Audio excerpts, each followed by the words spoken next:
बाकी है। हम सीधे रुक करेंगे चंदन का, इस वक्त वार रूम में मौजूद है। चंदन, क्या अपडेट आपके पास? बिल्कुल प्रत्युष, पाकिस्तान की आर्मी की ओर से यह बताया जा रहा है कि लश्कर के ओर से जो अटैक किया गया है उसमें एक और अपडेट भी आ रही है। राजनाथ सिंह ने सेनाध्यक्षों से बात की है, तीनों सेनाध्यक्षों से बात की है।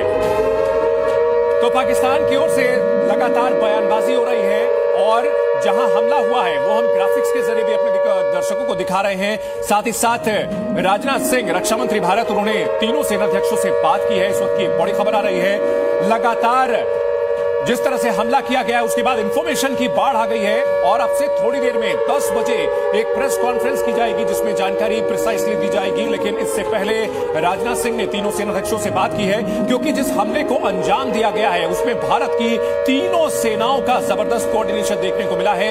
एयर स्ट्राइक पर पाकिस्तान की आर्मी की ओर से बयान आया है कि मुजफ्फराबाद, जो कि पाकिस्तान ऑक्यूपाइड कश्मीर में है, वहां पर 7 हमले हुए हैं। मुरीदके में भी हमला हुआ है और मुरीदके वही इलाका जहां लश्कर तैयबा का हेडक्वार्टर है और हाफिज सईद के कई मदरसे थे जिन पर टारगेट किया गया। 9 इलाकों में मिसाइलों से अटैक किया गया है। तो भारत की ओर से जो मिसाइलों का अटैक किया गया है इसमें पाकिस्तान ऑक्यूपाइड कश्मीर में भी धमाके की आवाज सुनी गई है। और इन सब के बीच एक बार फिर से पाकिस्तान ने परमाणु हमले की धमकी दी है। पाकिस्तान के विदेश मंत्री ने गीदड़ भभकी दी है। दोनों देशों के बीच तनाव बढ़ा है। भारत ने जिस तरह से रात में प्रिसाइज अटैक किया है और 9 जगहों पर टारगेट किया है, अलग अलग जगहों पर बताया जा रहा है कि 9 बड़े हमले हुए हैं और इसमें स्ट्राइक के बाद भारत में जगह जगह जश्न मनाया गया है। और सेना ने पोस्ट पर लिखा है कि जस्टिस इज सर्व्ड। लोगों ने आतिशबाजी की है। स्ट्राइक के बाद अलर्ट पर है सेना, क्योंकि पाकिस्तान की ओर से जो गीदड़ भभकी दी जा रही है, माना यह जा रहा है कि कोई न कोई अपनी फेस सेविंग के लिए पाकिस्तान की ओर से अटैक किया जा सकता है। ऐसे में सेना पूरी तरह से तैयार है। भारत का एयर डिफेंस सिस्टम पूरी तरह से तैयार है और JF-17 जो गिराया गया वो इसी एयर डिफेंस सिस्टम के जरिए गिराया गया। रडार से नजर रखी जा रही है, क्योंकि पाकिस्तान की ओर से कोई मिस एडवेंचर ना किया जाए, इसके लिए पूरी तैयारी बरती जा रही है।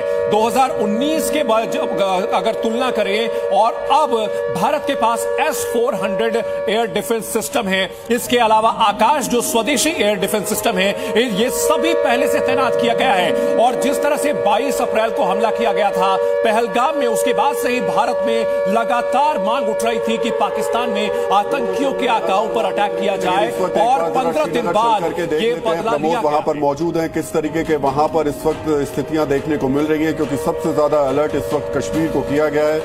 यह भी कहा जा रहा है कि एयरफोर्स के विमान लगातार वहां पर गश्त लगा रहे हैं। प्रमोद, एक बार वहां की तस्वीरें भी दिखाइए और जरा बताइए कश्मीरियों में इस वक्त कैसा जोश है। देखिए, कश्मीरियों की जैसे ही आंख खुली तो उन्होंने सबसे पहले आज की खबर सुनी कि ऑपरेशन सिंदूर के जरिए देश के दुश्मनों को नष्ट नाबूद कर दिया।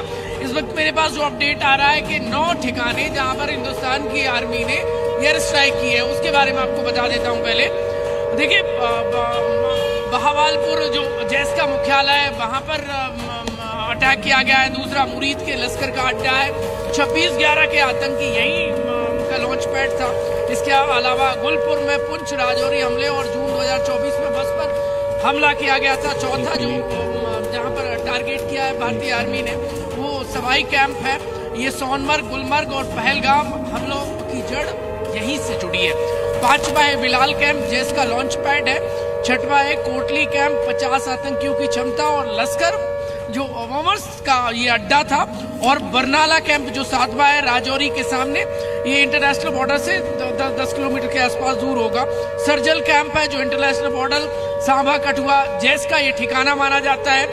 मैमूना कैंप है, ये हिजबुल मुजाहिदीन का आतंकी कैंप है। ये वो 9 जगह है जहां हिंदुस्तान ने आतंकियों के ठिकानों को नष्ट नाबूद कर दिया है। देखिए, जम्मू कश्मीर पूरे में हाई अलर्ट है और श्रीनगर में चप्पे चप्पे पर सुरक्षा बल तैनात हो गया है। श्रीनगर जो इंटरनेशनल एयरपोर्ट है उसको पूरी तरीके से बंद कर दिया गया है। बाहर तैनाती इतनी हाई हो गई है कि सुरक्षा कारणों से हम नहीं दिखा सकते हैं, लेकिन लोगों में उत्साह है। जगह जगह से तस्वीरें आ रही हैं, लोग भारी उत्साहित है। कई जगह तस्वीरें आप इधर से मत दिखाइए, आज तस्वीरें उधर से जो आ रही हैं वही लोग देखना चाहते हैं। और हम कोशिश कर रहे हैं कि वो सारी तस्वीरें दिखाते रहें, वो शौर्य की, वो पराक्रम की तस्वीरें दिखाते रहें जो गर्व का अनुभूति कराती हैं।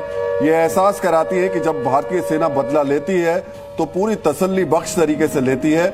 ऐसा लेती है जो कल्पना से परे होता है, ऐसा लेती है जो मिट्टी में मिला देने वाला होता है। तो बहुत स्वाभाविक सी स्थिति है कि इस वक्त की ये तस्वीरें जो पाकिस्तान से आ रही हैं वो दिलों को सुकून देने वाली है, लेकिन बड़ी खबर जब तक नहीं आएगी तब तक सुकून नहीं मिलेगा।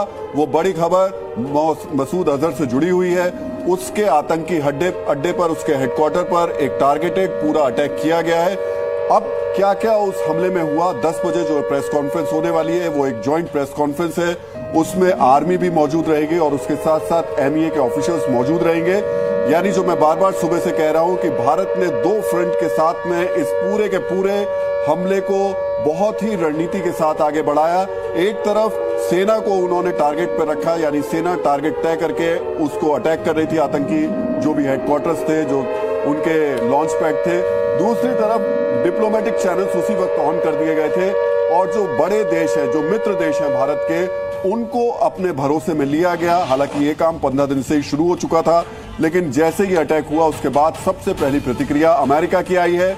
अमेरिका ने भारत का इस पूरे मामले में समर्थन किया है। मुझे लगता है अब कोई देश ऐसा बचा नहीं है जो पाकिस्तान के साथ जाके खड़ा होगा। एक तुर्की को छोड़ करके कोई भी देश पूरे विश्व में सामने ठीक से नहीं आ रहा है। तुर्की का भी बयान आया नहीं। तुर्की का सिर्फ एक मामला है। लेकिन जो आप बात कर रहे थे ना कि भारत के फैसले का, भारत का एक फिल्म आई थी जिसमें सनी देओल का एक बड़ा मशहूर डायलॉग था, एक एक को मारूंगा, सबको मारूंगा, चुन चुन कर मारूंगा, सातों को एक साथ मारूंगा। आज भारत ने वही किया है, उसी तरीके से किया है। ये भी एक जो है, जब भारत के उत्साह की बात होती है और जब भारत के एक्टिविटी की बात होती है, अभी हमारे साथी कह रहे थे कि जिस तैयारी ये आज की नहीं है, ये उनकी तैयारी, इन्होंने हमला कर दिया, निर्दोष लोगों को मार दिया, लेकिन भारत ने पूरी तैयारी पिछले कई वर्षों से, चाहे वो नाविक का मामला हो, चाहे वो भारतीय सेना को सुदृढ़ करने का मामला हो। आप बजट में हमारे यहाँ जितना होता है वो एक 10% का ठीक है, एक इजाफा देखा जाता है, लेकिन उसके अलावा जो अतिरिक्त रूप से पिछले 5-6 साल से काम हो रहा था भारतीय सेना को मजबूत करने का, बॉर्डर को मजबूत करने का, वहां पर जाने आने के साधन बनाने का, वो अपने आप में बहुत बड़ा था, जिसको पूरी दुनिया ने शायद उस तरीके से नहीं देखा जिस तरीके से हमको मजबूत करने के लिए हम लोग देख रहे थे। वो एक बहुत बड़ी बात है और आज वही काम आ रहा है। देखिए, एक खबर और आ गई है प्रत्युष, हिजबुल मुजाहिदीन के 2 ठिकानों को भी ध्वस्त किया गया है। मसूद अजहर के तो किए गए, अब धीरे धीरे छन के खबरें आ रही हैं कि हिजबुल मुजाहिदीन के 2 ठिकाने। और सबसे इंटरेस्टिंग बात यह है कि रॉ ने इस पूरे जो ऑपरेशन था उसकी इंफॉर्मेशन को गैदर किया, उसके बाद वो आर्मी के पास पहुंचाया गया। आर्मी को ये पता था कि जिस जगह वो टारगेट कर रहे हैं वहां 30 आतंकी हैं, वहां 50 आतंकी हैं, वहां 15 आतंकी हैं, तो बहुत टारगेट करके मारा गया, जो पूरी दुनिया के लिए सिरदर्द